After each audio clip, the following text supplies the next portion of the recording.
অল্প বয়সে যদি কোনো যুবক বিবাহ করতে পারে, আল্লাহ পাক তার মাঝে কি এমন উপকার দান করেন আপনারা অনেকেই জানেন না। অল্প বয়সে বিবাহ করার মাঝে এত ফজিলত রয়েছে, এত উপকার রয়েছে, এত মাকাম রয়েছে, এত সম্মান রয়েছে, অনেক যুবকের আমরা জানি না যে অল্প বয়সে বিবাহের মাঝে এত ফজিলত। কারণ মনে রাখতে হবে, এই বিবাহ বন্ধন আল্লাহ পাকের একটি সৃষ্টিগত একটি কালচার। স্বামী স্ত্রী একে অপরকে বিবাহ করবে, এটা আল্লাহ পাকের সৃষ্টিগত একটি কালচার, একটা নিজাম আমাদেরকে দিয়েছেন। আর এই বিবাহ বন্ধনের মাধ্যমে আমাদের সংসার বড় হবে, ছেলে সন্তান মেয়ে সন্তান পৃথিবীতে আসবে। ওই ছেলে সন্তান মেয়ে সন্তানকে যদি আমরা মানুষের মতো মানুষ বানাতে পারি, আমরা যদিও মারা যাই, ইন্তেকাল করি, পৃথিবীর জমিন থেকে বিদায় হয়ে যায়, আর নেক্সট সন্তান যদি পৃথিবীর জমিনের ভিতরে রেখে যেতে পারি, এই সন্তান যদি আমার আপনার জন্য দোয়া করে, সেই দোয়ার বদলতে আল্লাহ পাক আমাদেরকে নাজাতের ফায়সালা করে দিবেন। বিবাহটা আল্লাহ পাক আমাদের জন্য হালাল করে দিয়েছেন। আমরা বিবাহ হালাল এটা বুঝি, কিন্তু প্রেম করা হালাল, প্রেম করা হারাম এটা আমরা বুঝি না। এখন সমাজ অন্যরকম হয়ে গেছে, পুরাটা পৃথিবী অন্যরকম হয়ে গেছে, গুনাহের প্রতিযোগিতা শুরু হয়ে গেছে, কে কার আগে গুনাহ করে জাহান্নামী হয়ে যায় এমন প্রতিযোগিতা শুরু হয়ে গেছে। আল্লাহ পাক রব্বুল আলামিন কোরআনুল হাকিমের ভিতরে আমার আল্লাহ বলেন, ওয়াসারিউ ইলা মাগফিরাতিন মিনাল্লাহ, তোমরা আল্লাহ পাক রব্বুল আলামিনের ক্ষমার দিকে তোমরা দৌড়াও, জান্নাতের দিকে তোমরা দৌড়াও। যেই জায়গাতে তোমরা দৌড়াইলে আল্লাহ পাক তোমাদেরকে ক্ষমা করবেন, তোমাদেরকে মাফ করবেন। আমার আল্লাহ তোমাদেরকে জান্নাতি বলে ঘোষণা দিবেন। নারে মুসলমান, তামাম পৃথিবীর সমস্ত মানুষ আজকে জাহান্নামের পথে দৌড়াচ্ছেন। কে সবার আগে জাহান্নামী হয়ে যায় এমন প্রতিযোগিতা শুরু হয়ে গেছে। চতুর্দিকে শুধু গুনাহ আর গুনাহ। আপনি ডানে তাকাবেন শুধু গুনাহ আর গুনাহ। আরে মুসলমান যুবক, আপনি বামে তাকাবেন শুধু গুনাহ আর গুনাহ। আপনি সামনের দিকে তাকাবেন শুধু অন্ধকার আর অন্ধকার, আপনি পিছনের দিকে তাকাবেন শুধু অন্ধকার আর অন্ধকার। এই জন্য আমার আপনার নবী, দয়াল নবী, মদিনার পামলিওয়ালা নবী বড় সুন্দর করে বলেছেন, এমন একটি জামানা হবে, এমন একটি জামানা আবিষ্কার হবে, জ্বলন্ত আংরাটা হাতের মাঝে রাখা যেমন কঠিন হবে, মুসলমানের জন্য তার ইমানটাকে বাঁচিয়ে রাখা এর চাইতে আরো বেশি কঠিন হয়ে যাবে। জমানা এমন হয়ে যাবে, জ্বলন্ত আংরাটা হাতে রাখা যেমন কষ্টদায়ক হবে, কঠিন হবে, তার ইমানটাকে হেফাজত করা এর চাইতে আরো বেশি কঠিন হয়ে যাবে।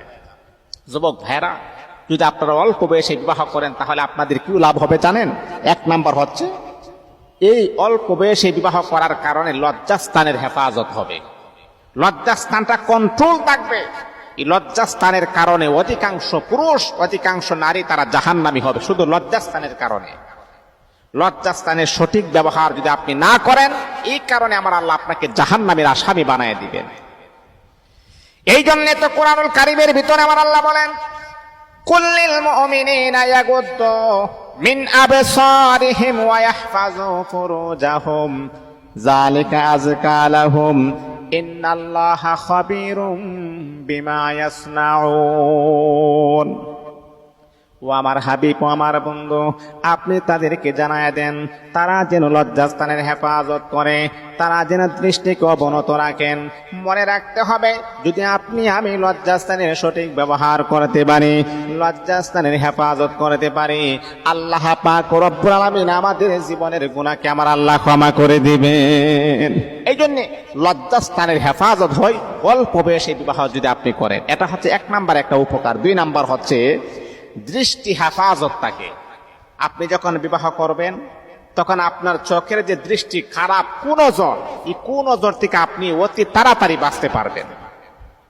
আর যদি বিবাহ না করেন তাহলে রাস্তাঘাটে যদি একটি সুন্দরী রূপসী মহিলা যদি হাঁটে, তার দিকে আপনার 100% কুনজর আপনার পড়বেই আপনার কুনজর। এই কুনজর থেকে যদি আপনি বাঁচতে চাই তাহলে অল্প বয়সে বিবাহের মাঝে এত উপকার আপনি পাবেন, অন্য কোথায় এমন উপকার আপনি পাবেন। দুই নাম্বার, তিন নাম্বার হচ্ছে অল্প বয়সে বিবাহ করলে আল্লাহ পাক কামাই রোজগারের ভিতরে আমার আল্লাহ বারাকা দান করেন, সাকিনা আমার আল্লাহ নাজিল করে দেন। আমার আল্লাহ অতি তাড়াতাড়ি আপনাকে ধনী বানায় দিবেন। অল্প বয়সে যদি আপনি বিবাহ করেন, আপনি কল্পনা করতে পারবেন না কোথায় থেকে আপনার রিজিক আসবে, কোথায় থেকে আপনার রিজিকের ফাইসালা হবে, আপনি নিজেও কল্পনা করতে পারবেন না।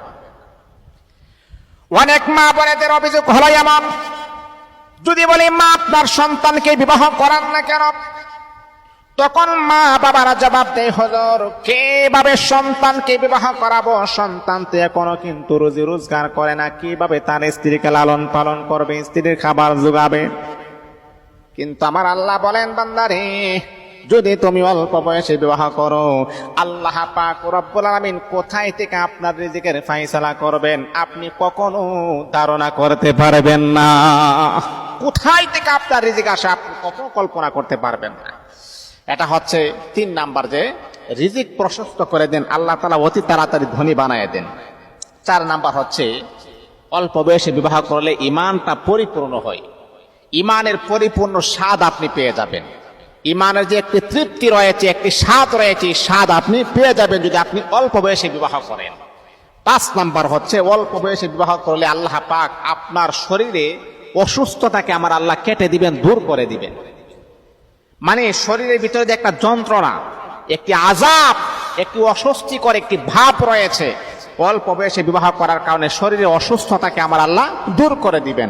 মুহতারাম হাজিরিন, 6 নাম্বার হচ্ছে ইবাদত করতে আপনার কাছে একটি তৃপ্তি আসবে, মজা লাগবে, ইবাদতের পরিপূর্ণ স্বাদ আপনি পেয়ে যাবেন।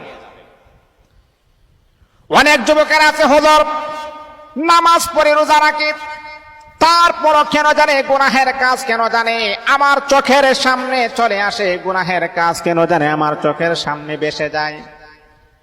আমি যুবকদেরকে বলবো, যুবক যদি তুমি বিবাহ করো তাহলে আল্লাহ পাক রব্বুল আলামিন এমন কল্পনা জল্পনা খারাপ চিন্তা ভাবনা আমার আল্লাহ দূর করে দিবেন। যতক্ষণ পর্যন্ত আপনি বিবাহ না করবেন ততক্ষণ পর্যন্ত এমন কুসংস্কার থেকে, এমন বিপদ থেকে আপনি রক্ষা পাবেন না। বিবাহ করবেন এমন পরিকল্পনা থেকে আমার আল্লাহ কুদরতি ভাবে আপনাকে হেফাজত করবেন। মুহতারাম হাজিরিন, আর সর্বশেষ হচ্ছে অল্প বয়সে বিবাহ করলে মানসিক তৃপ্তি আপনি পাবেন, মানসিক শান্তি আপনি পাবেন। আজকে মানসিক যন্ত্রণার কারণে অনেক যুবকেরা অল্প বয়সেই হার্ট অ্যাটাক করে মারা যায়। মানসিক অশান্তি যে কেমন অশান্তি আপনি কখনো কল্পনাই করতে পারবেন না। আপনার টাকা আছে, ব্যাংক ব্যালেন্স আছে, লক্ষ টাকার সম্পদ আছে, তারপরও যদি মানসিক অশান্তিতে থাকেন, আপনার চাইতে দুর্ভাগার কপাল পোড়া আল্লাহর জমিনের ভিতরে দ্বিতীয় কেউ হতে পারে না। এই জন্য মুহতারাম যুবক ভাই বোনদেরকে আমি দৃষ্টি আকর্ষণ করে বলবো, অল্প বয়সে বিবাহ করলে আল্লাহ পাক এমন উপকার আপনার আমার মাঝে দান করে দিবেন।